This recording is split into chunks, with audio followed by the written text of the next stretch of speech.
Okay, welcome back, everyone, and a very warm welcome for those of you who are connecting for the first time. It's my pleasure again to chair the second session of this morning and introduce the speakers. But first of all, we have a comment from Rory Miller for the last session. So he says, "Thanks, Andrea. Very interesting. One point that several executives made to me in Argentina in the 1990s was the desperate shortage of possible managers when they were looking for jobs due to the pace of industrial expansion and deepening of ISI under from DC and through the 1960s. Some said that they could basically choose their employer. That may have pushed firms towards seeing the need for further training under the underqualified people they recruit." Thank you, Rory, for this wonderful comment, and we should talk more about it later. Okay, so moving on from Peru and Argentina, we go to Spain, and our first speaker is Adoración Álvaro Moya, and I'll read her biography in Spanish. So, Adoración es profesora contratada de Historia Económica en el CUNEF de Madrid, doctora por la Universidad Complutense de Madrid e investigadora visitante en las universidades de Reading, York y Jinan en China. Su investigación premiada por la Asociación Española de Historia Económica se ha centrado en el estudio de los efectos de la inversión directa extranjera en países de industrialización tardía. Ha publicado cerca de una veintena de artículos y capítulos del libro en publicaciones de prestigio como Business History Review y Business History. Ya ha colaborado en más de una decena de proyectos de investigación competitivos de ámbito nacional y europeo. Finalmente es coeditora de las revistas indexadas Business History y Revista de Historia Industrial, secretaria general de la AEHE y secretaria de la European Business History Association. Y para hoy, pues nos tiene un paper que se titula La formación de mandos intermedios en economías de industrialización tardía, los programas de la Comisión Nacional de Productividad Industrial en España entre 1952 y 1964. 64. En inglés, Training Middle Managers for Catching Up, the Programs of the Spanish Productivity Center 1952-1964. Adoración, un gusto que estés con nosotros y the floor is yours. Buenos días, encantada de participar. Good morning, it's very nice to be here. Unfortunately, I have not been able to travel to Colombia, so I cannot deliver this speech in person, would have been fantastic, but I have to teach here and quite a few things. I'm going to share my screen. Okay, so I guess that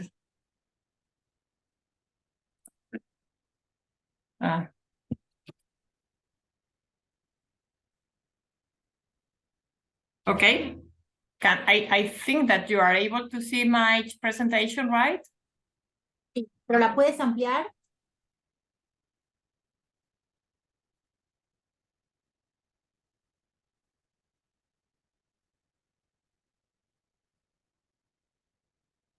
I'm sorry, because I can see this pretty well in one of my screens. Arriba en configuración de visualización. A ver, es que no sé qué ocurre. Vuelvo a compartir.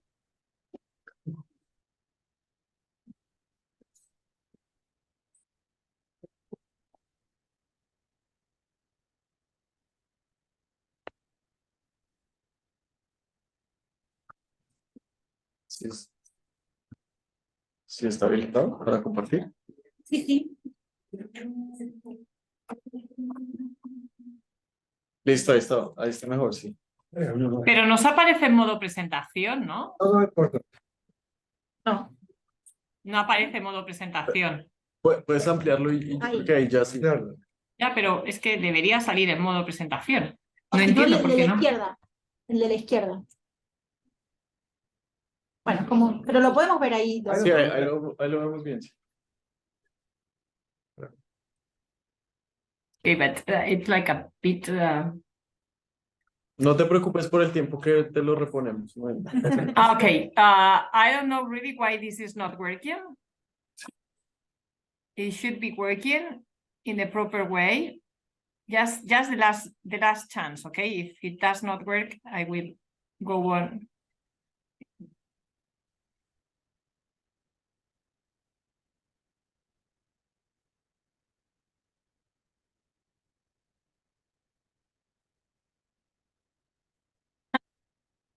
know what happened, sorry. Now? Sí, Sí, sí. de todas formas lo podemos ver bien. Sí, sí. No te preocupes. So, first of all, I would like to thanks to the Grupo Historia y Empresariado, and in particular to Carlos Davila and Andrea Yuc for giving me the opportunity to give this, presentation, which, as you can see in the title, is about it's about programs to train middle managers in late industrializing countries with the aim of catching up as soon as possible with the leaders at that time. And in particular, what I look is at the programs of this governmental body, the Spanish Productivity Center, for the 1950s and early 1960s. The truth is that the paper explores a rather simple question, which is how do firms from late industrializing countries, Spain included, acquire and internalize the knowledge to quickly grow and catch up with the leaders? In fact, this is a traditional discussion in the economic history literature, in particular since the publication of Hirschenkron's works on the advantages of backwardness.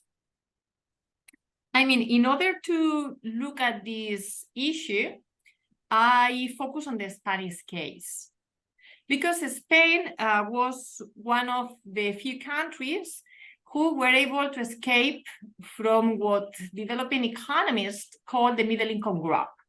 And that took place quite unexpectedly and quite fast between the 1950s and the year 2000. So just in order that you have an idea about the situation of Spain in the 1950s, in this graph taken from Oscar Calvo's last book, you have the real per capita GDP in 1950 and 2000. Adoración, perdón, no estamos viendo solo la primera. La primera, because, vale, es que no está funcionando no entiendo por qué, sorry. I don't know the reason why, because I can see it in my computer. Tiene que cambiar de modalidad. Dile fuerte. Acá tenemos un consejo para ti. Cuando compartas. Sí. ¿Qué tengo que hacer cuando comparta para que esto funcione? Creo que ahí arriba dice cambiar modalidad de presentación o algo así, no me acuerdo cómo lo dice en español. Y ahí es pasar a presentador o la otra. Sí, en vista. Vale, pero a ver, yo estoy en el PowerPoint, entonces lo que yo no entiendo es, si yo le doy a presentar, No, deja así. ¿por qué no me sale? No la pongas. Eso, ahí vamos en la 13. Slide 3. Pero de pronto pasa de diapositiva para ver si Si sube o baja. sí. Sí, porque Te si toca la dejas pasar. así. Ahí estamos viendo el real. Ahí ya, sí. Así, tienes que hacerlo así. Muy bien. Bien. But this is not in the presentation mode, right? No. Está Well, bien, anyway, pero, I a mean, ver, It works. not Pero lo importante worthwhile es to que se spend mueva. more time on this probably. Anyway, well, I also sent my presentation by mail. Okay, so what I was saying is that, because maybe you are wondering, why Spain? Why Spain when talking about late industrializing countries? Because Spain is a successful case with some limitations of late industrialization. And in particular, if we look at the development economics literature, is one of the few cases in which an economy has been able to escape to what it is known as the middle income trap. That means the middle income trap means that for those economies which are not poor, not rich, it's a bit difficult to take a step forward and to become, in order to become a high-income country, okay? So, for instance, if we look, this is the real GDP per capita in Spain in 1950 compared to the real GDP per capita in the year 2000, okay? So you can see here that among those economies which in 1950 were in this intermediate economic position, I mean, not low income, but not high income as the US or as the Western leaders, it is pretty it is pretty difficult to jump to the privileged groups, let's say, of high income countries. In fact, that was the case of Spain. That was the case for this period. That was the case of Spain. That was the case of the East Asian tigers, South Korea, Hong Kong, and so on and forth, and the case of a very oil-rich country, Oman. That's all, okay? So only a very few countries in the 20th century has been able to escape from this middle income trap. And this is something that really interests a lot to developing economics. And just in order that you have an idea, here you have like most of the large Latin American countries. So that's why I thought that it could be interesting to look at the case of Spain, okay? And to look at what has made possible to transition from a middle income to a high income country, and in particular how the Spanish economy was able to internalize all the foreign technology, all the foreign knowledge that the country needed to import in order to go from a middle income to a high income economy. And in particular, this is the trend follow, okay? I have prepared some data in order that you can see how spectacular the change has been and how fast, because this took place mainly between the 1950s and the 1980s. Just in order that you have an idea, by the mid 20th century, the Spanish GDP was less than 40% of the European average. It was around 65 in the early 1970s, and today is the fourth largest economy within the European Union. So, for instance, if we have the opportunity to travel around Spain in the 1950s, when this story starts, this is the kind of pictures that we would see. Okay. This is how towns were in the countryside in the early 1950s. Okay, this kind of things. Or just very illustrative is the fact that in spite of this backwardness, Spain was one of the countries that tried to develop the nuclear energy in very early times. So early that, for instance, this is the transportation of one of the towers for one of the first nuclear stations built in the country. So I think that this contrast is great. Okay, so we were embarked in the development of these so high-tech sectors such as nuclear energy. At the same time, that was the situation, the economic situation of many Spanish towns. Okay, so I think that this is very illustrative of how fast this process of change was.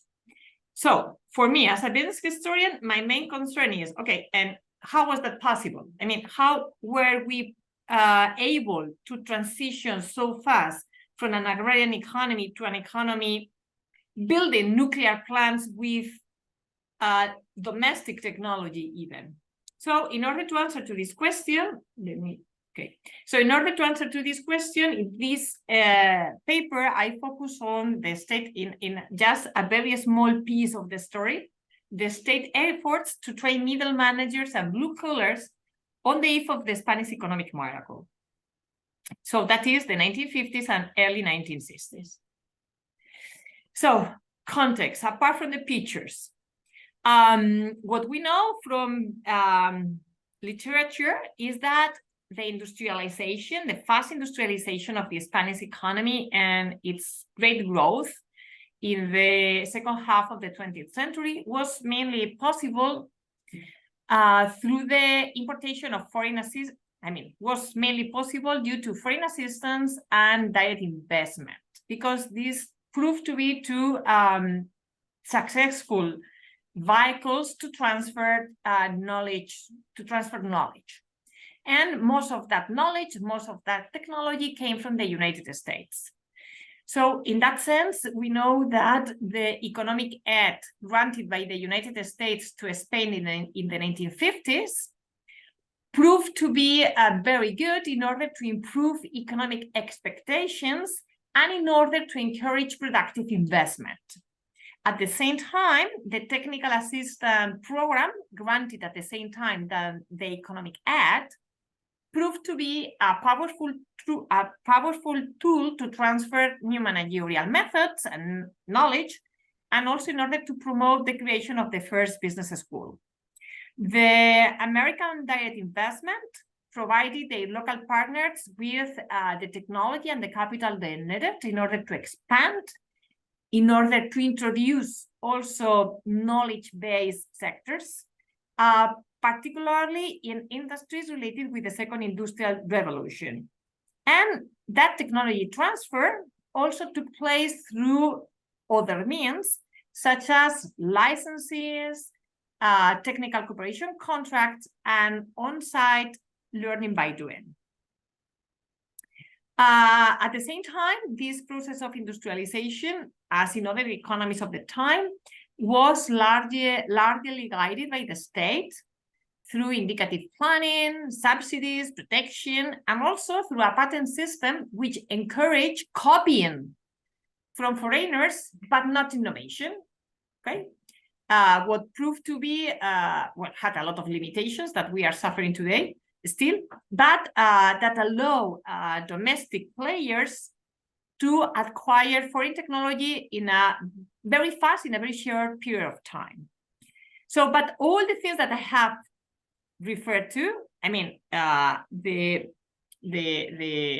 knowledge that arrive thanks to direct investment, thanks to technical assistance programs, thanks to licensing contracts, and so on and forth, all that means that the Spanish firms needed to quickly train their staff, both at the top and the shop floor, to then successfully internalize and apply all that imported managerial and technological knowledge. I mean, the literature has already looked at this issue, okay? At how Spain got all that technology and knowledge, and to some extent, how companies were able to internalize all that imported knowledge. But it's true that scholarship in general has tended to focus on managerial and technical training by foreign multinationals for top positions. For instance, for CEOs and chief engineers in foreign subsidiaries of foreign companies operating in the country. Also, part of the literature has looked at education, business administration education, but at a top level.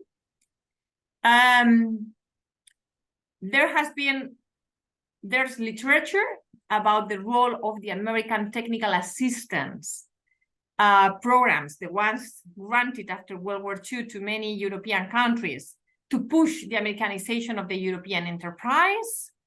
There's also some works looking at how the United States sponsor initiatives to encourage scientific development in the country, for instance, the Fulbright program, which were in general quite related with high-tech fields such as the nuclear energy, pharmaceuticals, and the aerospace.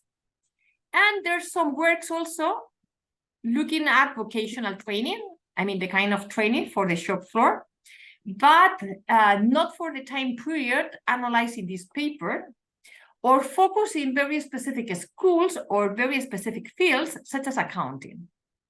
So in that sense, what I try to do here is to focus more on training at the shop floor.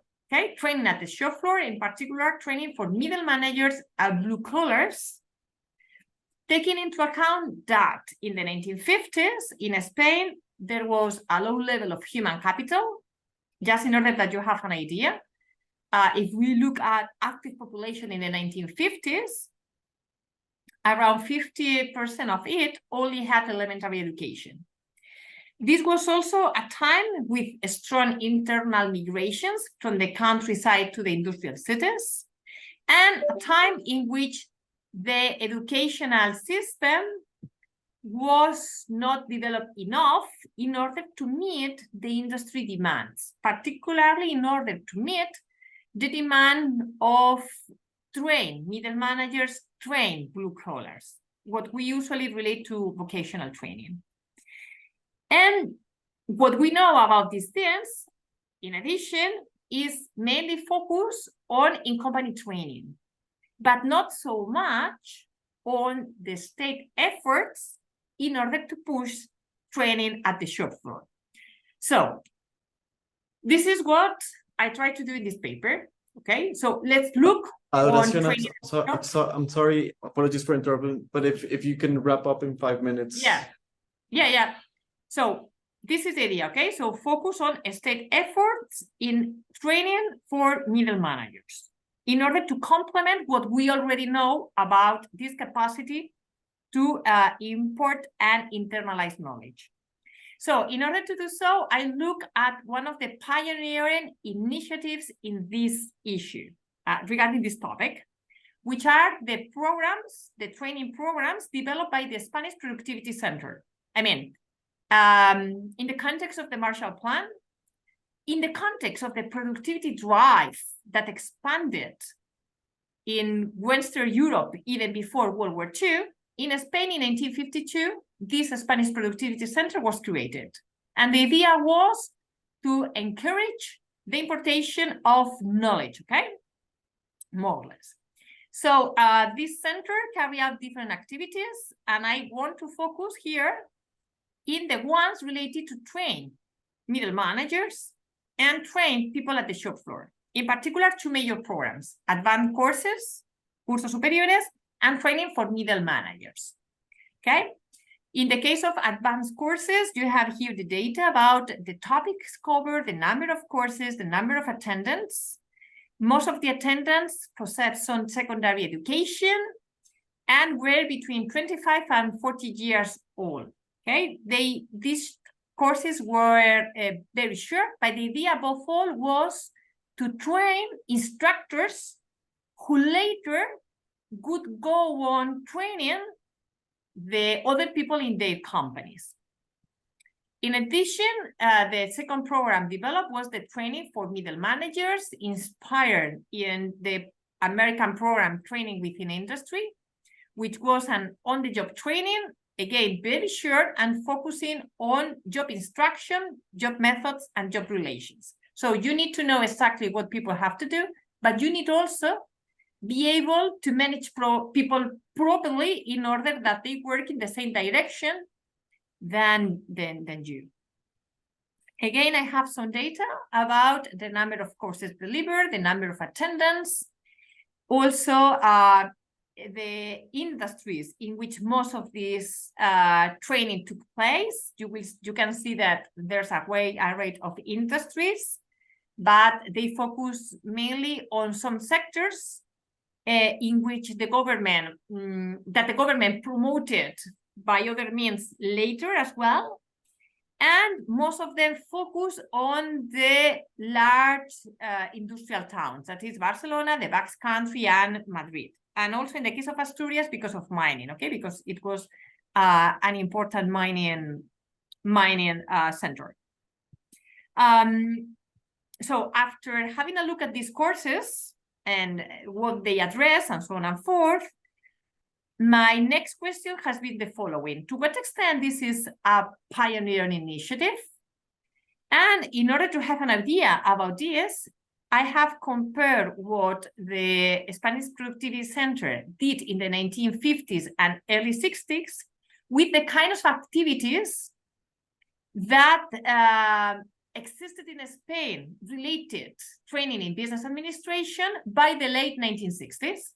So this Spanish Productivity Center published in 1967 the catalog I'm showing here.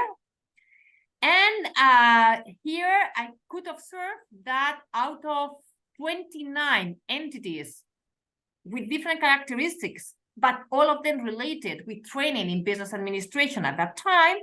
Only 9 included something related with middle management training. And of these 9, 3 belong to the Spanish Productivity Center. And there were also consulting firms offering some general courses.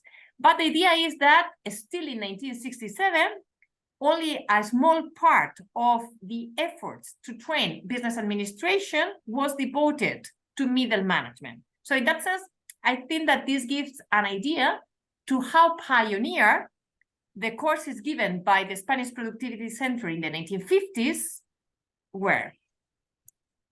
So preliminary findings regarding what was studied, courses were quite traditional in content, maybe we can say so, in the sense that they focused mainly on scientific management and to a lesser extent, marketing leadership skills. They were taught both in state-owned and private enterprises. That depends on the industry. We related that they were given, and both at the small and big firms. They introduce new knowledge, not really at the shop floor, but it seems that they, yes, in the case of middle management, okay, because it was the time of the rise of management education in Western Europe and in particular in Spain. And I think that it is important to take into account that there were not many training alternatives, because in the 1950s, vocational training schools were not enough. They have been not really developed in spite of the high demand for trained middle managers, trained blue collars, in order to accompany the industrialization process that the state was promoted. So, so in that sense, I think that it is worthwhile to look at this initiative, to stress the pioneering role it had, to stress the strong influence of the American methods in what was taught.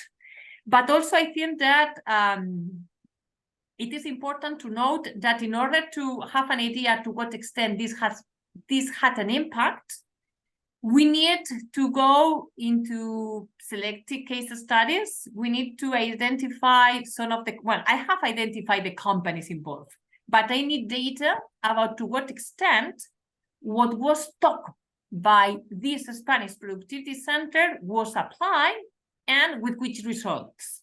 This is something that with the data I have so far, I have not been able to accomplish yet. Thank you. I'm sorry for these technical problems, which I have not been able to solve.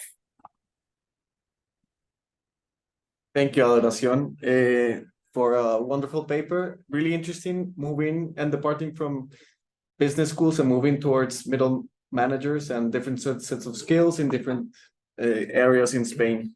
We have 15 minutes for questions, so if anyone wants to raise their hands in the chat, on Zoom, or here in the room.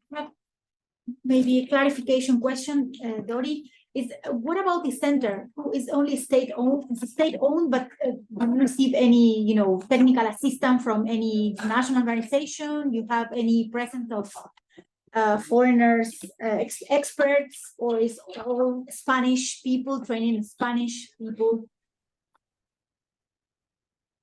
Sorry, because I have gone fast on that.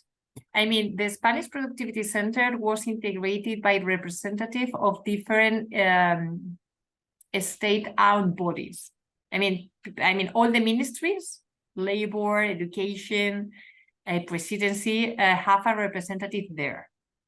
And the Spanish Productivity Center also developed some regional centers. And in those regional centers, they collaborated with local firms. That was the standard, okay? That was not just unique for the Spanish case. It was like more or less the same in other productivity centers created in the context of the Marshall Plan. But one of the main activities of the Spanish Productivity Center was the organization of the productivity mission sent to the United States, because the center was financed mainly by the Spanish government, but also by the US, okay, through the Technical Assistance Program. And it was in charge of organizing visits to the United States in order, well, to have a look at how companies work in specific fields, and in order to learn a little bit about American, what we usually call American management methods, okay? And also it was using the American Act. American experts were invited to give some courses at the Spanish headquarters. But apart from that, no, I mean, no, for instance, the International Labour Organization, nothing to do with this. Gracias. Thank you, Andrea. Any question? Carlos? Voy en español. No, uno ve que en el caso español, además de la política industrial para promover la industria con subsidios, patentes, todo esto que nos has mencionado, está el Centro Nacional de Productividad como un complemento que es como indispensable para poner en práctica la política industrial, pero está referida fundamentalmente a technical managers, a middle managers. ¿Qué pasa con los ejecutivos altos, con los gerentes, con los presidentes de las empresas, con las business schools? Simultáneamente se estaban formando. No sé si contesto en español, en inglés. Como quieras. Then in English, so everyone can understand. Okay. Another of the initiatives carried out by this Spanish Productivity Center was the creation of the first business school in Spain. This has been, well, that was analyzed for the first time by Nuria Puig in a book published or coordinated by Rolf Peter Adam 20 years ago. And so the Spanish Productivity Center, and sponsored by the US through the Technical Assistance Program granted to Spain, created the first business school in 1956, I think, more or less at the same time. And soon afterwards, 1 year later, 2 years later, other business schools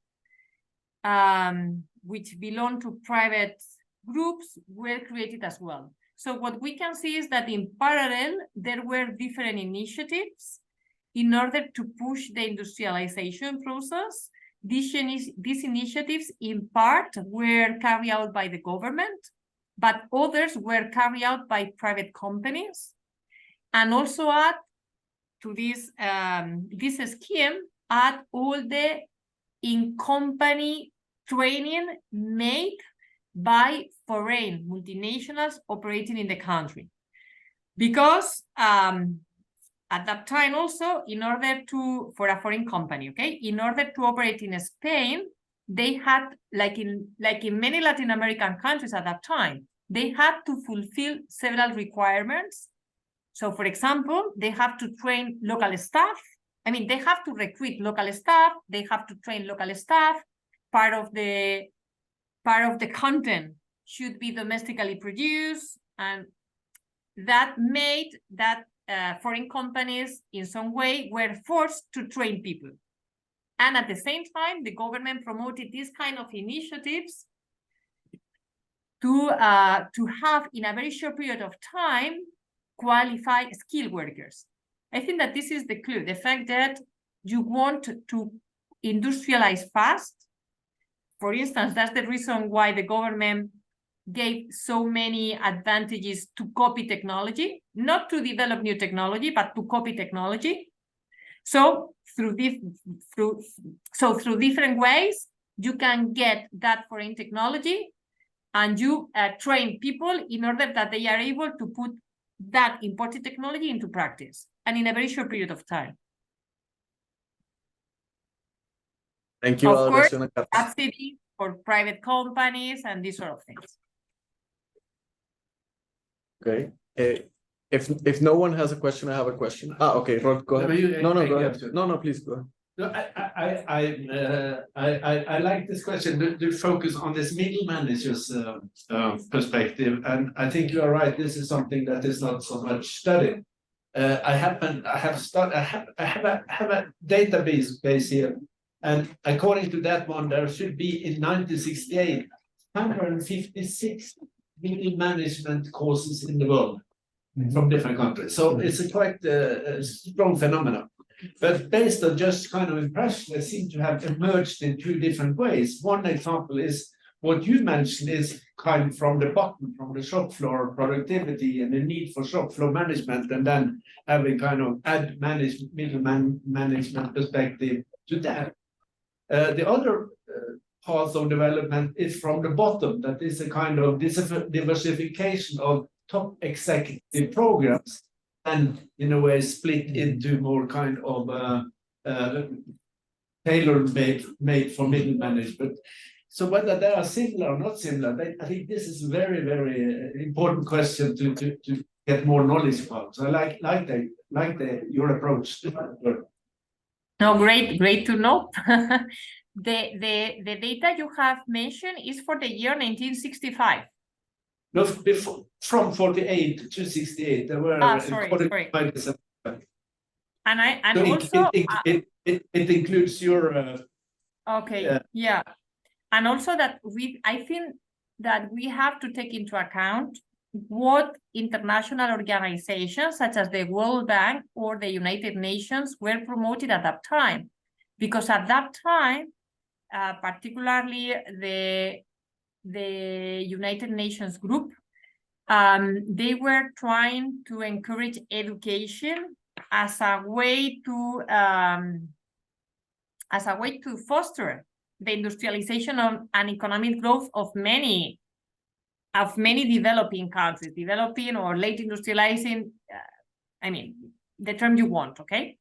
So I think that this is another perspective that it could be worthwhile to take into account, okay? What international organizations were promoted, but not the American Ed, these kind of things that it has, to some extent we have already studied them, but what the World Bank, the United Nations, what they were doing, because they were also in this discourse that it was necessary to train people, not only education, also middle managers. Okay, see, no, very interesting question by Rolf. I'm not going to, I don't have any question, but I just wanted to sort of comment the idea of middle managers. Obviously, conceptualize it. It's very different in Spain from, I don't know, say Colombia or Argentina, because the development of factories is probably not the same, right? And mining is not the same as factory work. So perhaps, yeah, just a sort of conceptual sort of reflection on. Can I add something? Because I've in another paper that we're writing about ILO and in Latin America, still doing research, in Latin America is manpower as a different category. They're not talking about middle management. They're talking about manpower. So I'm asking the same. Can you say middle management is something that you define? How they, even in the Spanish sources, are medios, mandos medios, how do you define that category? Sure. Because in Latin American English is manpower, vocational training and manpower for middle. Thank you. This is something that I haven't considered. Let me say, I just take it for granted. It's like middle managers. I mean, you are not at the top level, so you are the ones that should give the instructions at the shop floor, more or less. But it's true that I have to pay more attention to that. Let me say that I just take it for granted, this idea, and this is something that I have to take, to define better, okay, what's included there.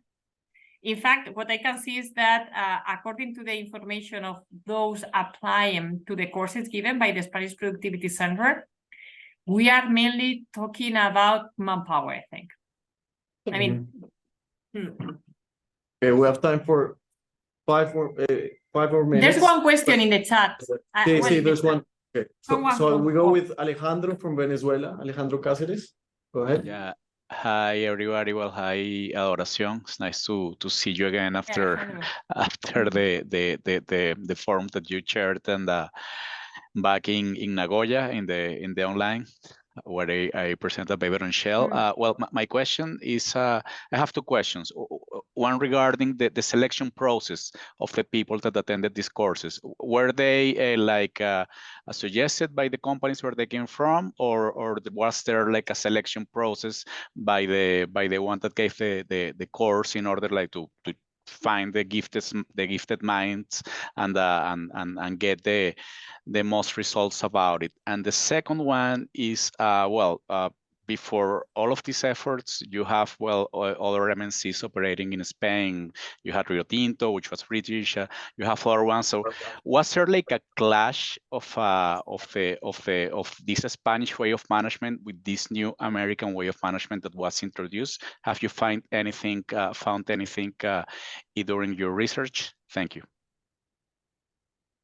Okay, so regarding selection, in general, the attendees, the participants were selected by the companies in which the course took place. Partially because the idea is that at least one of them became the instructors for the rest of the staff. Or, well, for the rest of the staff related with those specific tasks. And regarding the other question was, sorry, if there was like a Spanish way of management and prior of this, influenced by French, British. Okay, so what we know from all the works related with the Americanization of the European enterprise, not only regarding Spain, but the others, is that at the end, I mean, there was a sort of adaptation, okay, of the Spanish, of what we can define as the American methods. So there was an adaptation, or companies in general pick up what they thought that could fit to their way of managing the firm, okay? But however, it is true that in the case of Spain, we have to take into account that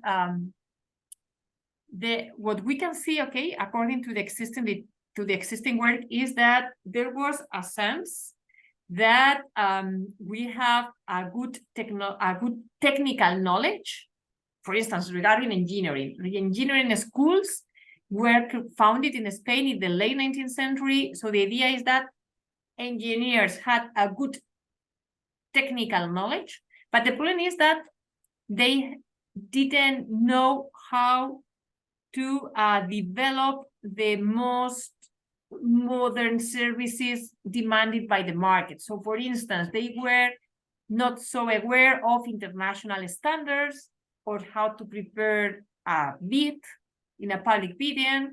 So these things related about how to assign resources, how to manage and assign resources.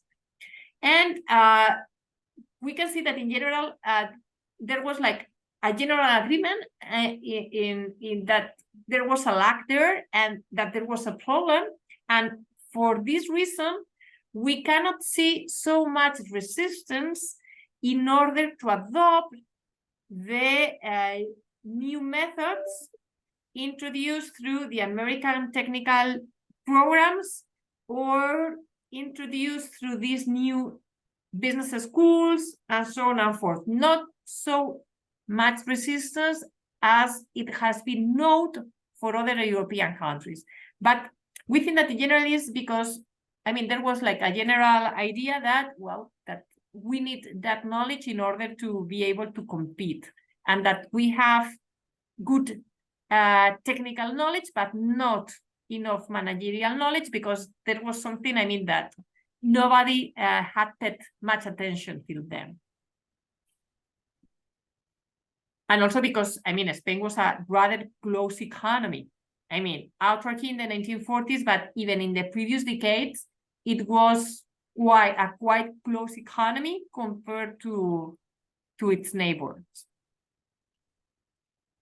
Thank you. Thank you, Adoración. We have one small question that has to be really quick because we are 15 minutes behind schedule. So, Giorgio, go ahead. All right, I'll go very quick. So just two clarification questions, if you may.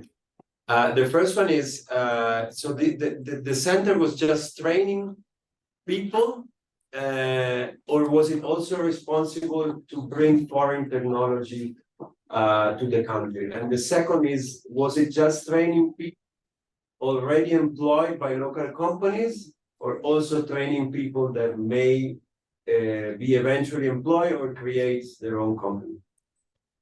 Okay, so regarding activities, no, the Spanish Productivity Center developed several activities. Among them, the organization of the productivity mission sent to the United States. I mean, the kind of things included in the technical assistance programs granted by the US within the Marshall Plan or within bilateral agreements, such as the one signed with Spain. They also were in charge of this kind of training. They were also in charge of developing a new, a kind of register for consulting firms. So they carry out different activities. The programs I have presented, it was just one, only one, okay? And also they also developed different research studies. And regarding people, as far as I know, okay, I need more info about this. But as far as I know, till now, we are talking about employed people, okay? Employed people in both state-owned and private companies, both large and small and medium enterprises, but not self-employed. Okay, so then just quickly, maybe it would be interesting, given your introduction, to compare it with the role of the Industrial Technology Research Institute in Taiwan.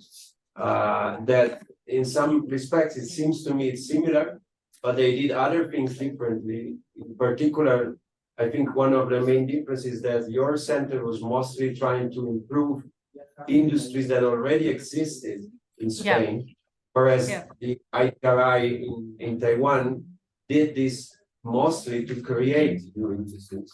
So I think it would be an interesting comparison. Because it is true that for new industries, such as I'm thinking about the nuclear engineering and nuclear energy, this kind of training was given by other means, such as the Fulbright program and others. But yes, very interesting. Thank you for, thank you for the reference. Industrial Technological Institute, right? Industrial Technology Research Institute of Taiwan. Technology Research, okay. Okay, thank you so much. Bueno, thank you very much, Giorgio and Adoración, for the last segment of this discussion, and a very stimulating, I think, paper and discussion. Refocusing our attention on middle managers and not only on MBAs and factory workers. But now we move on to a very interesting paper and a very distinguished guest, which is Rory Miller. Of course, we all know Rory. He's a leading historian of Latin America, and his strong research interest focuses on international business in Latin America. He taught and researched at the University of Liverpool, initially in the School of History and the Institute of Latin American Studies, and then between 2002 and 2017 in the Management School. He was director of the Institute of Latin American Studies and the joint editor of the Journal of Latin American Studies and the Bulletin of Latin American Research for a couple of years. Rory is going to present a paper entitled The Management of British Firms in 20th Century Latin America. Thank you, Rory. Thank you. Could you see the screen okay? Yes. Yes. Yes, perfect. Okay. Right, this is not a paper about management education, but about how British firms went about managing interests in Latin America. And it's just been mentioned, I made a career change about 20 years ago and moved from teaching Latin American history to teaching international business and international management. And this paper is very much drawing on the international management syllabus that we used to teach to undergraduates in Liverpool in the management school. What I've tried to do is to apply the ideas, the topics to the question of British firms in Latin America. And I'd divide British firms in 20th century Latin America into roughly 4 groups. The old freestanding companies, mainly railways and public utilities like telephones, electricity. Second, the banks, and after 1936, there's just one major bank as a result of mergers and acquisitions. The oil industry, third, Royal Dutch Shell, both as a producer and as a distributor and retailer. And I would say here that we know much more about Royal Dutch Shell as a producer than we do about its interface with consumers in Latin America. And finally, the manufacturing companies. And I better stress that the sources are quite patchy. We have some excellent company archives from firms like Unilever, Bank of London and South America. And the one I'm working on at the moment is J&P Coates, who made sewing thread. But we've also got the problem that some major companies that invested in Latin America don't have their archives accessible to historians, though they have been used in the past, but now you can't get at them. And of the 3 that I've named there, the only one that I or a research assistant has been able to get into is the Glaxo archive. So that's the background. And these are the sorts of topics that we used to teach on an international management syllabus, going around clockwise, starting with market entry and then going through organization and so on. And I'm going to speak very quickly about each one of these. So the question of market entry, how you enter markets and what you do before you enter markets, what I think the archive shows that some firms undertake some quite sophisticated market analysis. One of the problems is that a country manager or a director who's looking at a particular market is always going to be competing for resources against other projects in other countries. And this is a factor in just multinational firms and the way they operate. But I think what we see in the case of British firms in Latin America, and I think this is paralleled with other countries, is a shift from the formation of wholly owned subsidiary companies and greenfield investment. So you build a factory on a new site, as for example, Unilever did in Buenos Aires, and you move towards joint ventures. And that's happening for financial and for political reasons, which we can talk about later on if you want. You also see an increasing use of merger and acquisition, both for positive purposes, but also for defensive purposes. That happens in banking with the consolidation of the Bank of London and South America. It happens in sewing thread and in laundry products like starch. But there, the reason for merger and acquisition is to acquire local companies so that they're not competing with you. In both those cases, there's a notorious story of Coates buying a Brazilian sewing thread company and throwing machinery into the river so that it can't be used again. Probably the most positive acquisition that I've come across is Unilever in Brazil in 1960, acquiring a local firm called Gessi, which provided the basis for Unilever's subsequent profitability in Brazil. So market entry is one topic that we've looked at considerably in international management courses, and which obviously is a topic that retains its importance and interest in terms of why do firms go into particular markets at particular times? What are the reasons for it? But then once you've entered a market, then we start thinking about organization, control, coordination, communication. And what I'd say about British firms in Latin America is that the organization is always hierarchical. That country managers, even in large countries like Argentina or Brazil, Mexico, have very little autonomy. It's headquarters that makes the decisions. We also see some attempts at regional management. So, for example, Unilever set up regional management in Latin America between 1946 and 1951. That doesn't work at that time. It's much more common now, but it's worth making the point that if British companies in Latin America do have regional management, the regional manager is normally now based in Miami, not in Sao Paulo. or Buenos Aires, and that's purely for communications reasons. It's easier to fly from Miami anywhere in Latin America than it is to fly from Sao Paulo. We find all major investment decisions have to be approved by the main board, again reinforcing this idea of hierarchy. Companies have regular reporting upwards from the local managers to the companies, to the company headquarters. And we also see a lot of visits from directors and senior executives in the case of manufacturing companies or Shell or the bank, made much easier from the 1950s by air travel. And in terms of communications, we've got the timeline here. We move from written letters and cables at the beginning of the 20th century through to email and the internet at the end of the 20th century. The result of that is a shortening of decision times. It becomes possible to get a decision on a request almost instantaneously rather than having to wait for days or weeks. And it's also much more possible to accelerate crisis management.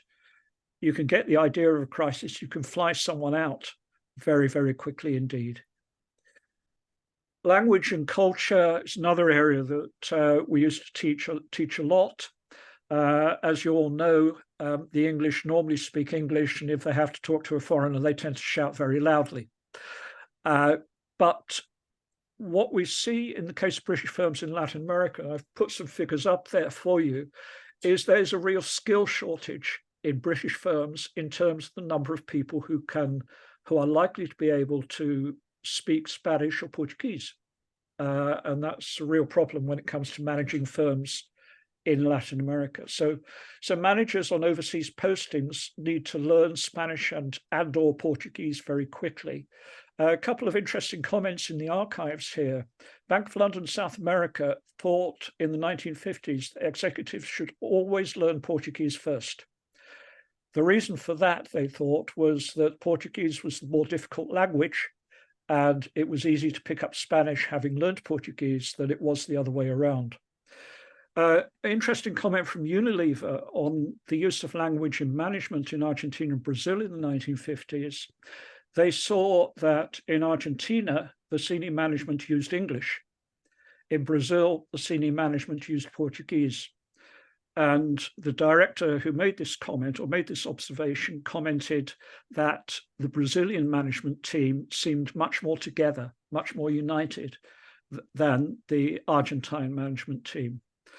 I'll come on to this in a minute, but the most successful firms also showed ability to adapt to local consumer cultures. And I'll come on to the Unilever example in a minute.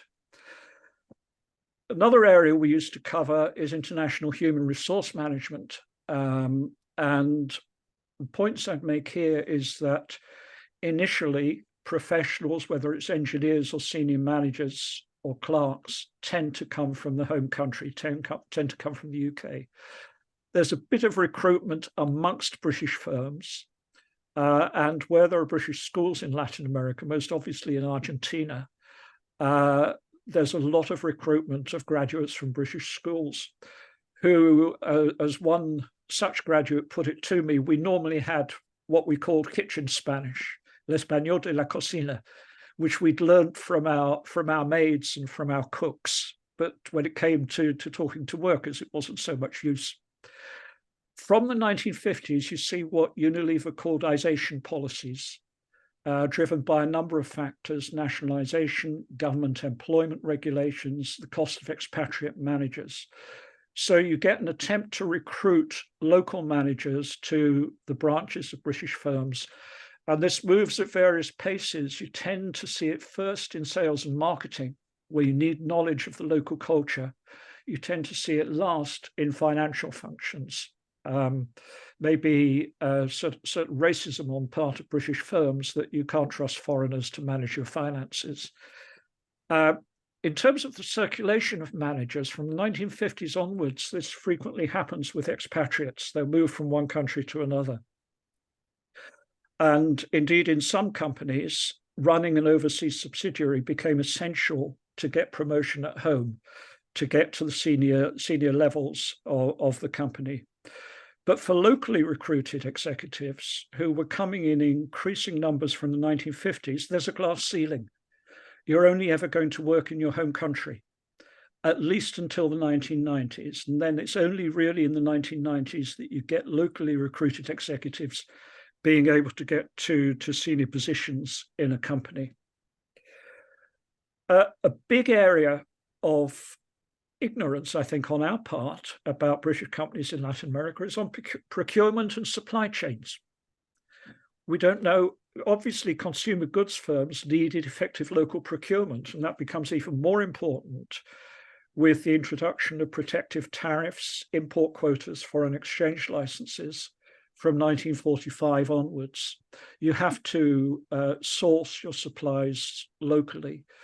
And a further problem that happens as industrialization deepens and economic crises become more frequent is the business instability, both of your suppliers and your customers. As one manager of ICI, or former manager of ICI, Duperial, put it to me in Argentina, not only did we have to confront inflation, we had to make sure that our suppliers and customers were able to confront inflation as well, because we couldn't afford them to go out of business. International marketing and sales, always a fun area. If you don't know the book, I'd recommend you get hold of David Rick's Blunders in International Business, which is a very short book and explains how companies make mistakes. And I've just put the example there of the General Motors car that was named the Nova, N-O-V-A, which could never be sold in Spanish America because Nova means doesn't work. And British firms in Latin America did make very careful examination of how you communicate your marketing message. And so you get a shift from street and railway advertisements through the print media, radio, TV, and now, of course, social media. And marketing is often the first function that comes under local executives because of the need to know local culture, local consumer culture. Companies adapt their products. I've given a couple of examples there at the bottom. An antiseptic made by Reckitt, Benckiser, that's known as Dettol in England and possibly elsewhere in Europe becomes Espadol, but in very much the same packaging and with very much the same trademark in Spanish America. The other example I've given there is ice cream. Unilever's ice cream is known as Walls in its home market, but everywhere in Latin America, I think it's known as Ola, but with exactly the same branding. So companies change their name and they change their products. No Latin American can pronounce sunlight as pronounced in English. So in Argentina, it became simply known as Jabón Inglés. And Levers did much the same in Brazil, Sabonete Lever, partly there because the Lux trademark was already taken. That's what we now know as Dove or Dove. And companies have to get used to local distribution and sales methods, considerable use of Arab traders in Latin America in the 1930s and 1940s. If we move on to political and economic risk, another big area of international management, I've seen very little evidence that British firms were able to anticipate economic and political crises, whether it's the rise of Perón in 1943 to 46, the Cuban Revolution, overthrow of Gulag, proving radical military, and so on. But even if they can't anticipate crises, I have seen some remarkably astute analyses of what's likely to happen in the future. The summary that a Unilever director, Lawrence Hayworth, made of Peronist economic policy and its likely results in 1947 is exactly what happened in terms of Argentina through from 1947 to 55. And Jack Ashworth of Bank of London, South America, made very astute analysis of Peruvian military in the early 1970s and the extent to which their radicalism might threaten the Bank of London, South America's interests and how it might threaten Bank of London, South America's interests. So they don't anticipate crises, but they can be quite clever in responding to them. Legal and financial issues, very important area for companies. And this is a very under-researched area.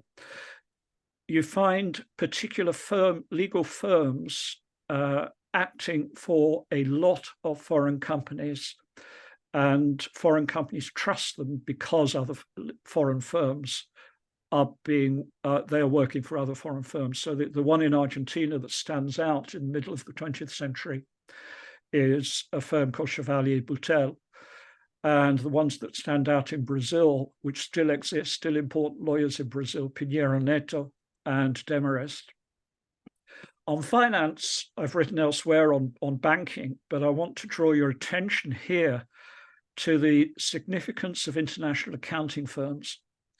The three of what are now the big four in Britain, Pricewaterhouse, Deloitte, and the forerunners of KPMG, were all in Argentina before the First World War, and I suspect in Brazil as well. And why are these accounting firms important? I put two reasons down here. One is they reinforce trust on the part of headquarters and the part of the company's investors, that the subsidiaries are dealing with firms that the investors and the headquarters know. But the other reason is the circulation of knowledge.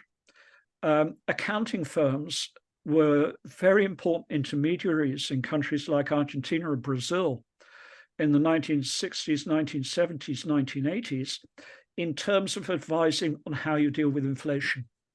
They're dealing with inflation in one firm, they're seeing the inflation accounting techniques that one firm is operating, and they could spread that to others.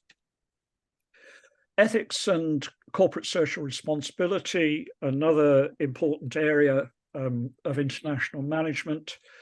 In the case of Shell and other oil companies in Venezuela, I'm sure Alejandro will may comment on this. What you see, I think, is that Shell react to what had happened in Mexico in 1938, and you see very strong corporate social responsibility policies in Venezuela in the 1950s and 1960s, trying to embed themselves into the local economy and local society.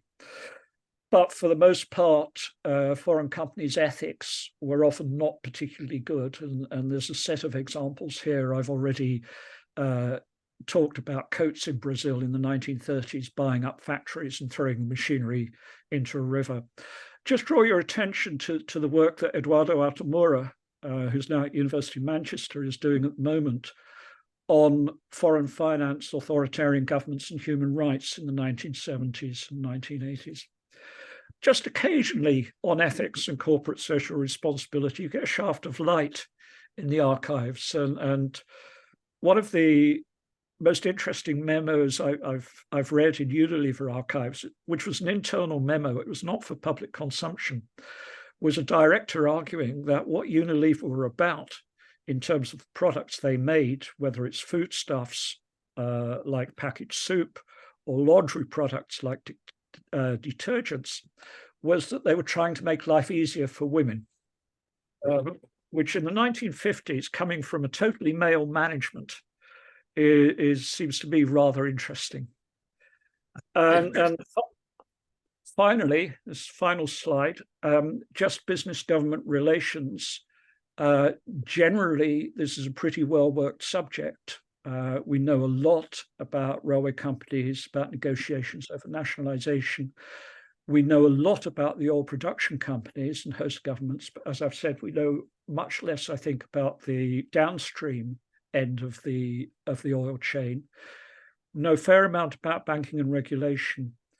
We know much less about multinational industrial firms and nationalist governments and the conflicts that arose between them, or the problems that arose for firms over regulations regarding foreign direct investment, exchange controls, import quotas, tariffs and protection, labor relations. And I think we know virtually nothing about the role that foreign firms may play in business associations within Latin America.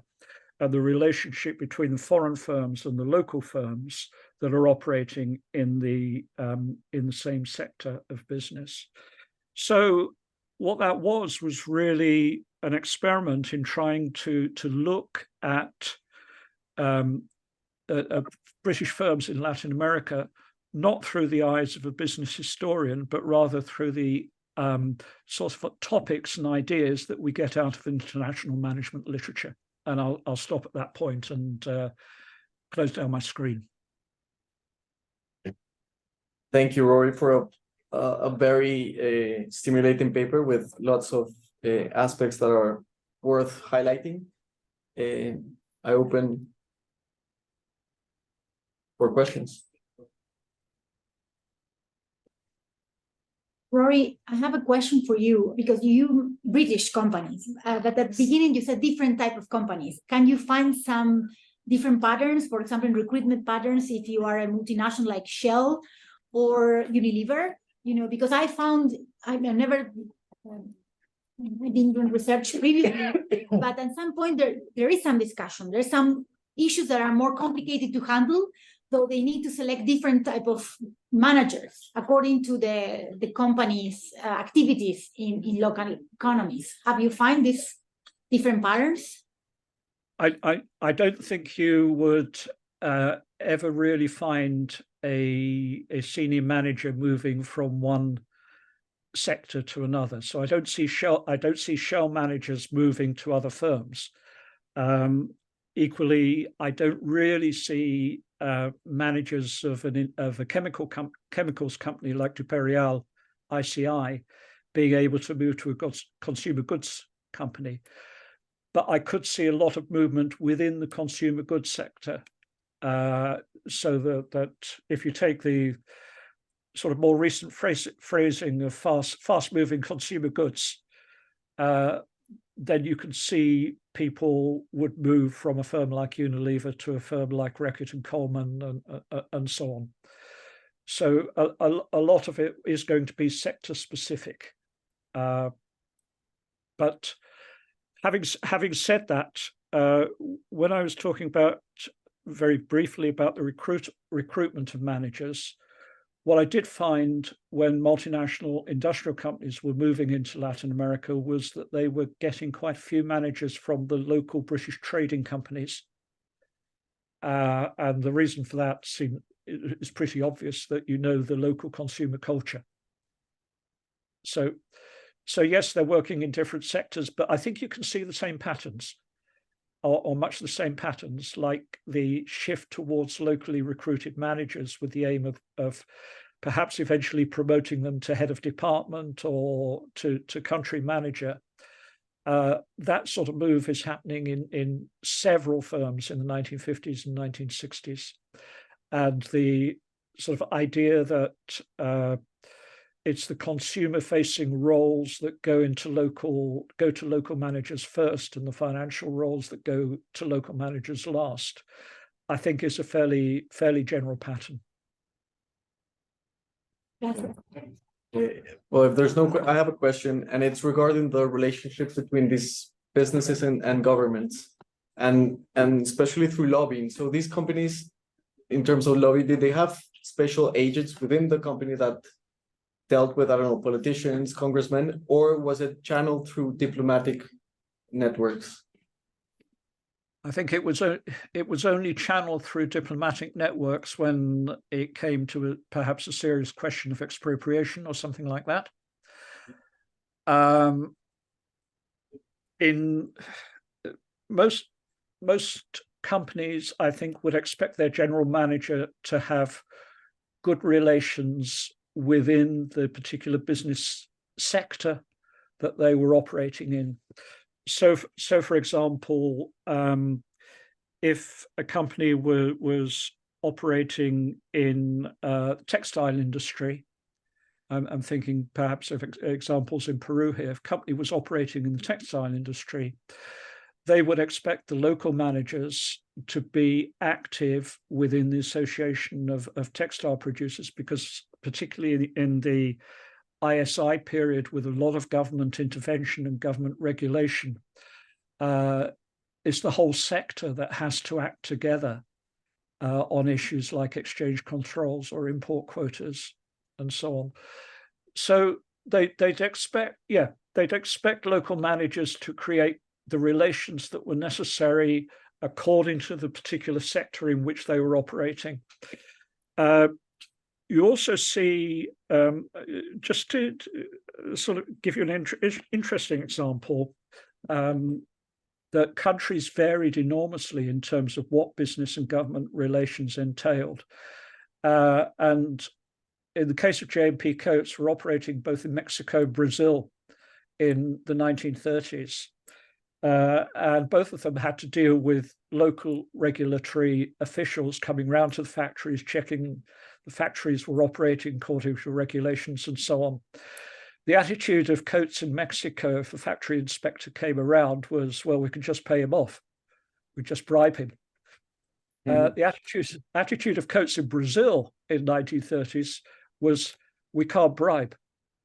Factory inspector was going to come and he's really going to look very closely at how we're operating this factory and whether we're contravening regulations. So I guess the point is that managers have to adapt not only to the way their particular sector is set up in an individual country, but also to the ethics and the ease of doing business with government officials in a particular country. Thank you, Rory. Yeah, no, I was wondering about, I mean, how unstable and changing the landscape was at the time in Latin America in terms of, as you mentioned, expropriation. And so obviously these companies had to adapt to this sort of environments. We have a question from Roberto Gutierrez on Zoom. Roberto. Thank you, Rory, for a stimulating presentation. And I wanted to ask about complementary work, because you present what happened through all these topics with British firms, starting with market entry and going through organization control and all those topics you addressed. But I'm wondering if the impact of British companies, the good and bad impact on local management and on particular sectors. I have followed for some time the oil sector, and when Shell was here and owned exploration and exploitation operations in Colombia, they transmitted and they embedded in other Colombian companies, and the further ones, health and safety measures that became prevalent later on. So I'm wondering if for banking or for the examples of ethics you just mentioned, about complementary work about around the impact of British firms in Latin America. That's a huge question, and I don't have any good answers to it, I'm afraid. I'm very interested in what you said about Shell in Colombia and the impact on health and safety. But I think the oil industry is a particularly special industry because the health and safety implications in the oil industry are so great, and the degree to which government regulates it and wishes to profit from it are so great as well. What I did find in the case of Venezuela, and I see Alejandro has also got his hand up for a question. What I did find in the case of Venezuela is that there was a lot of circulation of oil company executives into government and around again. So it's a big revolving door, and that can also help firms considerably in terms of business government relations. Coming back to the previous question, positive impact of British companies more generally, like other multinational companies, I think in terms of introducing modern products to consumers, there's a very positive impact. but it's greater in some areas than it is in others. I mean, I would question, for example, the long-term ethical behavior of all foreign pharmaceutical companies in Latin America. So very variable, a very big question, and I find it very difficult to give a short and succinct answer, I'm afraid. Thank you, Rory and Roberto. Alejandro, if you have your question, you can ask your question. Yeah, well, this is sort of a follow-up question, Rory, regarding the previous one on government enterprise relationships, because in the case of Venezuela, actually Shell created in 1935 the first public relations department. I think in any company, actually 3 years before the crisis in Mexico, and it was just because there was the dictator that was like for 27 years in Venezuela died, and probably they foresaw that there was a change coming. And my question is, have you found that if this was like the norm of creating this kind of public relations departments across British firms?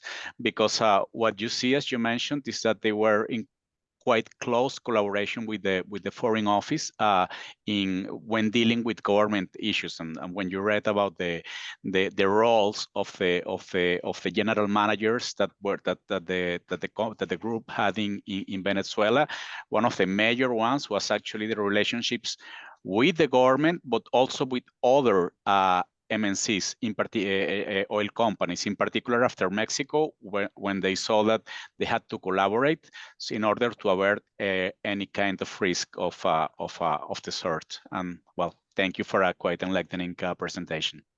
I think my first answer to that would be that oil is a particularly special case, because you can't operate anywhere in the oil industry without coming into contact with government, whether you're as a producer or at the other end of it, or downstream as a retailer and distributor, because particularly in the last 40, 50 years, because the price of fuel has become such a huge political issue in almost every Latin American country.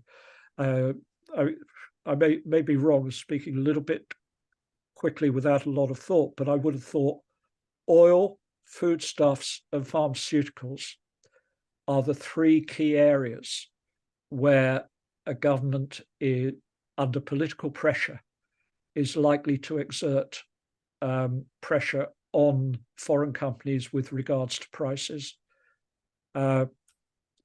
In terms of the broader question you ask about public relations, again, I think oil is a special sector. I haven't come across PR departments in any other British company, at least until the 1990s or 2000s. And I think it's probably only recently that British multinationals have developed, if you like, departments that analyze political risk in host economies in any great depth. I'm thinking of particularly of some of the mining firms that do now examine political risk, and political risk is always going to be a factor in terms of determining investment decisions.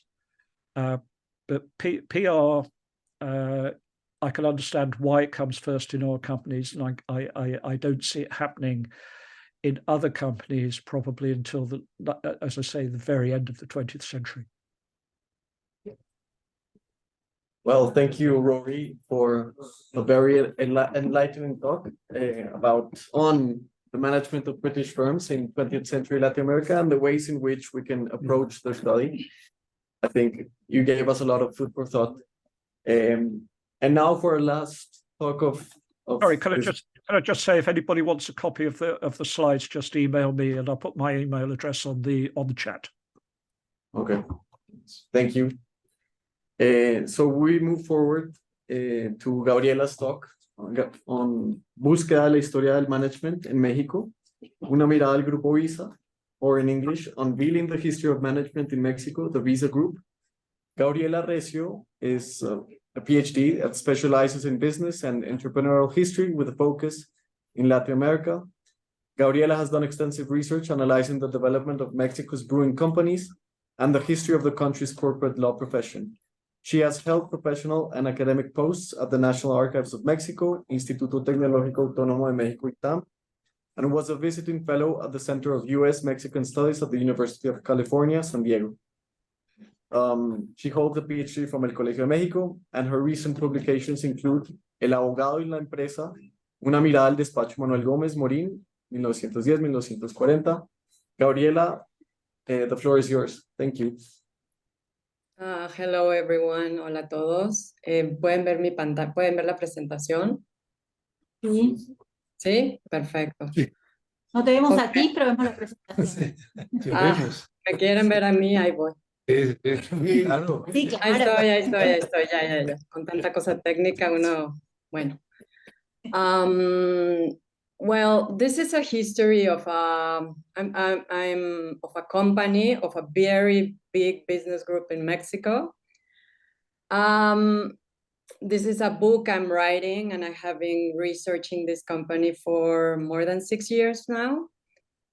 And this is a book that's it's a commission book, and it is going to. I am not writing it in the academic style. It's a book that will probably have a more wider audience. So this is how I wanted to tell you this, because and how I got into this story.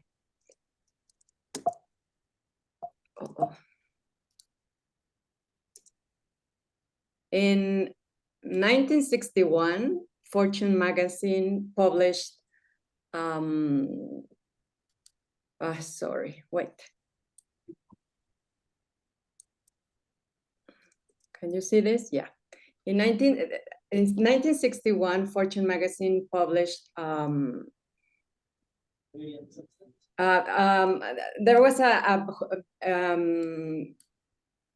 I'm sorry, I'm having some problems with my presentation. Okay. So in 1961, Fortune magazine published an issue, and in this issue, it had a part that is a business around the world. And in this issue, it says a Mexican brewer with 100 interests. It didn't have a 100. It didn't have so many interests or companies. This Mexican brewer, it had more like 50 or 60. Sorry, again, I'm having a problem with this. And in this article, it said that Valores Industriales, the company I'm talking about, Visa, had sales for $300 million. And I wanted, and it seemed a lot of money at that time, and I just wanted to compare it to another company, an international company. And this company, Johnson & Johnson, the pharmaceutical company, had annual sales of $302 million. So my question when I saw this article is, who is managing all this business interest that this big holding company in Mexico in 1961 had all over the place in Mexico? Who was in there working? How did they train their managers or middle managers or the shop floor, or however you want to call it? That kept my mind going. So this story, I mean, begins at the late 19th century, and it's a story that begins in Monterrey, and I circled Monterrey and Mexico City and San Luis, Missouri, because this story begins with beer, and San Luis, Missouri is a very important part in this story as well. And Monterrey, and I also want to stress this story, and in terms of management and how they organize everything inside the factories, etc., has a lot to do with Monterrey's closeness to the US. This is very, very, very important. And it's very important because, for example, Monterrey was connected to the US first by train, then to Mexico City. It was connected in 1882. And like 4 or 5 years later, it was connected to Mexico City. So from that moment on, Monterrey and the businessmen in Monterrey and a lot of people in Monterrey looked north, not south in terms of everything. The Cuauhtémoc Brewery started, or it was organized in 1890. It was organized in Monterrey. There you can see a picture of it in the 1920s. And most of its technology, its workers, you name it, the bricks, the building, the architect, the civil engineering, the contract company, etc., came from the US. Most of them. And this company was started with a partnership that had commercial expertise and technical expertise. The technical expertise came from Joseph Schneider from St. Louis in the US. Joseph Schneider had a brewery. It was called the Schneider Brewery. And he sold his brewery when in St. Louis there was a big consolidation of brewers, and a bigger brewer bought Schneider's brewery. And in Monterrey, there's the commercial expertise of these three men, Isaac Garza, Jose Murguerza, and Francisco Sada. And these three men had a local store in Monterrey, and they usually imported beer from the Schneider company. So when Schneider sold his company, all of these men decided to go into business, and they put a brewery in Monterrey. And the technical expertise came from Schneider. He knew how to make beer, where the suppliers were, how to build a factory, etc. And the workers and everything was imported from the US. This is the company. This is a nice organigram, I don't know how to say it in English, of the Cuauhtémoc Brewery in 1929. And another important thing to mention here, this is a family company. And all of the founding members interrelated with each other in terms of marriages, except Schneider. I'm putting it there because it shows how the management positions were structured early on in 1929. I put in blue the family members. And underneath the family members are a lot of people working underneath. And maybe we can call them middle managers or not. But in terms of the question you asked to Dori, in terms of what are the names of those of the middle managers or their positions, I think on top the family had jefes, subgerentes, superintendentes, and gerentes. And underneath all these family members who were on top, you can see all the encargados. And there are a lot of encargados in there, and a lot of people working underneath these encargados in the brewery, which is interesting in terms of knowing how were they trained, or where did they come from. And in terms of that, there's in Mexico, as well as in other Latin American countries, we lack a lot of archives. And even though I was able to get a lot of the company's archives, there a lot has been thrown away. A lot is non-existent, but these little things that suddenly appear are quite interesting. From early on, the company decided how would they try to manage or organize the company, and they decided, or what I can have been finding out is that they had two magazines for internal communication. One is the Employees Magazine of it's from June 1921, and this is the internal magazine that provided information in terms of all of the company's services that were available for the workers and middle managers and all of them, in terms of savings, health, grocery service, housing, sports, and education. In terms of for Mexico, this kind of offerings for workers was quite innovative at the time, because a lot of workers didn't even have like the minimum things like education or housing or health. And I'm going to center here on education, because it in terms of trying to explain my earlier question of how were workers or middle managers or encargados, jefes, superintendentes, etc., educated to become, I wouldn't call them managers at this time, but administradores or jefes or other words we can use at this time, at this moment. This is another internal magazine, which is quite interesting in terms of it started in 1928, the other one started in 1921. And this was for, it focused on salesmen and distributors around the country. And it published a lot of suggestions and useful articles for the traveling salesmen and distributors in terms of how should you put advertising posters, where to put them, how to dress yourself, how to write a telegram, all of these interesting things that would educate your workforce in a sense. And they decided to do it through this magazine, since salesmen travel all around the country trying to sell Cuauhtemoc brands. This is where Visa, Valores Industriales S.A. was born in 1936. And by 1936, the company not only produced beer, which was like the big, it was its biggest company, but it started producing malt, cardboard boxes, crown caps. It also had an interest in a bank.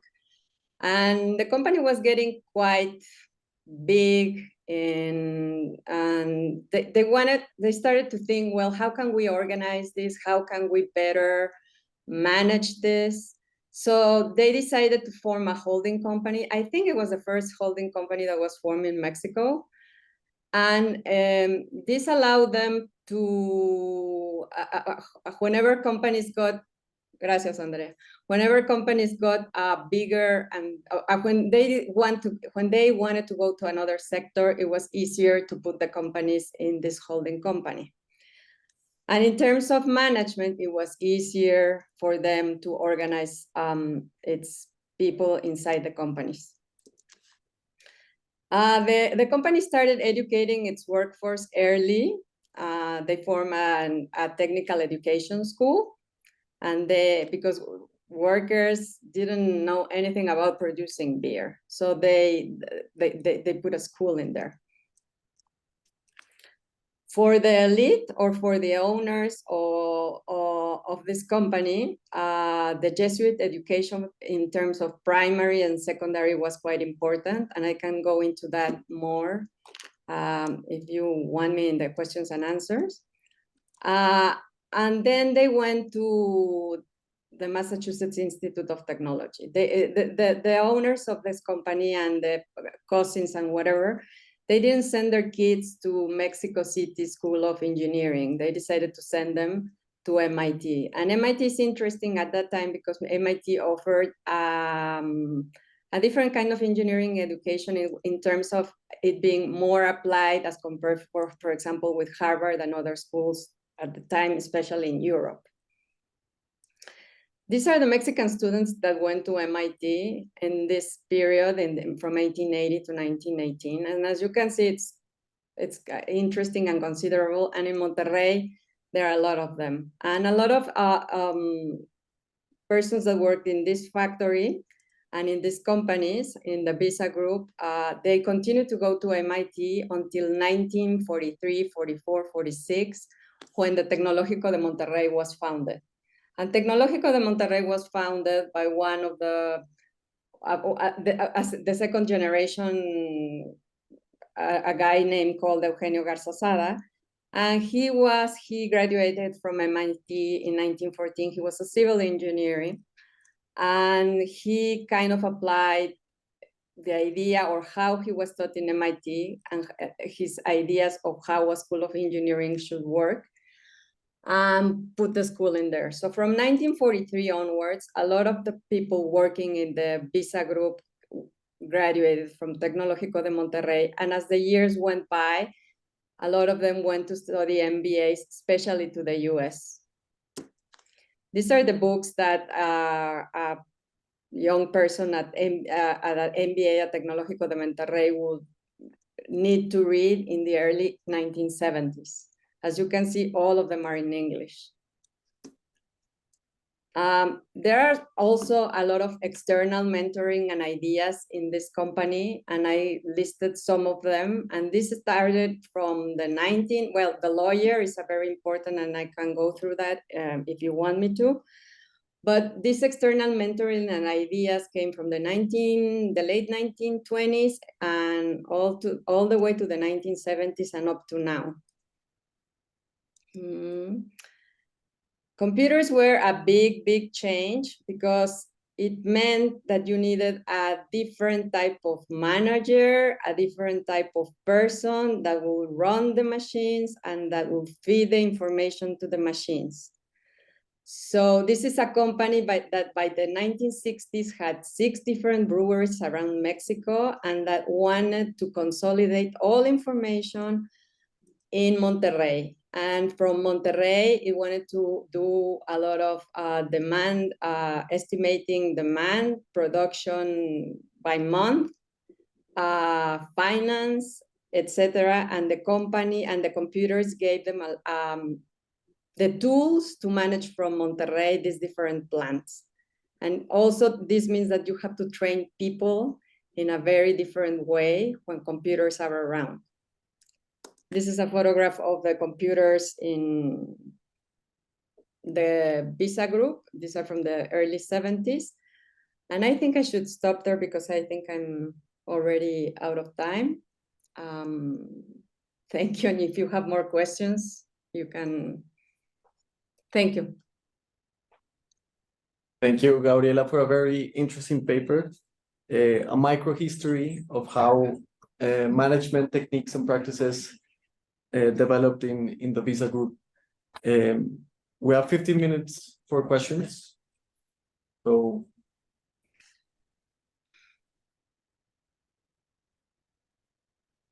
I have a very small question, Gabriela, because you mentioned all the different initiatives, but what happened with the top management? Is it still family management or there is a professionalization of top position in Visa group? That's an interesting question because it depends on on the generation. For example, sometimes the sons and daughters are quite young and they cannot enter the company. And in those particular times when all of the sons and daughters are young, professional managers come in and work in the company. And when members of the founders from the founders are in their 30s, they come in. So it's a turnaround of professional and family members. Gracias. Rory, Rory, go ahead. I just wanted to ask you, Gabriela, about the sort of advertising that the brewery was doing, sort of connecting what I was saying about marketing to what you've been saying about the company. What media were they using to advertise, and what advertising agencies or what marketing agencies were they using? Were they using American marketing advertising agencies or Mexican ones? They use Mexican and foreign ones. Mm-hmm. And where it depends on the decade. I mean, what type of advertising, it depends a lot of what decade that we're talking about. If, for example, in the 30s, it was just in the canteens and in the restaurants that put this kind of billboards in the places. When this lightning of, there were special lightning, if you walked into Mexico City, there were these lights, and then you could see how the glass with the beer coming into the glass with all these lights. Right, That neon was light. like Yeah. the neon, that was like the 50s or 60s. Like the Coca-Cola signs, it was similar to that. And on top of buildings, they put the lights with all this with these signs as well. And this is an industry that has a lot of competition, even if Mexico was a closed economy at this time. It is important to say that there were three big players in this story: Modelo, Cuauhtémoc, and Moctezuma, and they had a tremendous rivalry among themselves. So they did a lot of marketing. They did a lot of distribution, and they wanted to it was like, now we could see it as anti-competitive, that you could, in terms of they agreed with a restaurant or a canteen that you could only sell your product in that canteen or that restaurant. Thank you. Gabriela, I have a question. There's a question on Zoom from Alejandro. Alejandro, if you want to go ahead. Thank you. Well, my question is regarding the administration education that like the middle and top managers receive, because you told us that they went to get engineering education at MIT, but do they follow courses like, don't know, like in the Sloan Business School of MIT, or then they return with their engineering degrees, and then like started like learning from the father or one member of the family that taught them, the how to handle each one of the businesses they were involved. Thank you. This is, it depends on the decade, Alejandro. At the beginning, they were all engineers. In fact, this is a city that was formed by engineers, especially from 1910 onwards. And all of the companies, because Cuauhtémoc is only one of the major factories that opened at this time in Monterrey. There's a big steelworks company and glass factories, textile companies, etc. And most of the people working in these factories are engineers. And most of them are obtained their degrees in the US, most of them. And at this time, especially 1910s, 1920s, 30s, 40s, 50s, they only got their degrees in foreign universities. And I think MBAs, they started going to get their MBAs in the 60s, 70s, and 80s. But mainly the way they organize the company, the way they manage the company is the way engineers think in terms of processes, in terms of how, for them, managing the company at this time is organizing, how you organize in terms, if you ask an engineer, Carlos is around there, it's very particular in that sense. And if you talk to them, it's in terms of processes all around them. I'm not sure if I'm answering your question. Thank you, Gabriela. I have a question. So obviously this is a very important group, and obviously this family goes and study to MIT and everything. But I was wondering if they thought that other Mexican companies were a model in terms of their organizational structure or their marketing practices, or just the Visa was enclosed in themselves and they were in some ways Americanized. I was wondering if there was a competition in Mexico that they thought that they were also doing pretty well in terms of management. Well, their competition was Cuauhtémoc and Moctezuma in Orizaba and Modelo in Mexico City. Those are the two important rivals of Cuauhtémoc at this time. And if you ask them in terms of if they have a model, all of them had different types of organizing their firms. For Cuauhtémoc, the US is very important, and how I don't think they compare themselves in terms of how internally to manage, in terms of managing. Maybe they saw how the other company was selling or how the other company was advertising its products, but not how they manage internally the company. Okay. Well, that's very interesting. Well, if there's no further questions, I think we can bring this session to a close. I thought it was very interesting, very different sets of papers, some focusing on unexplored aspects of management, such as middle managers. And then Rory spoke about the structures of British firms in Latin America.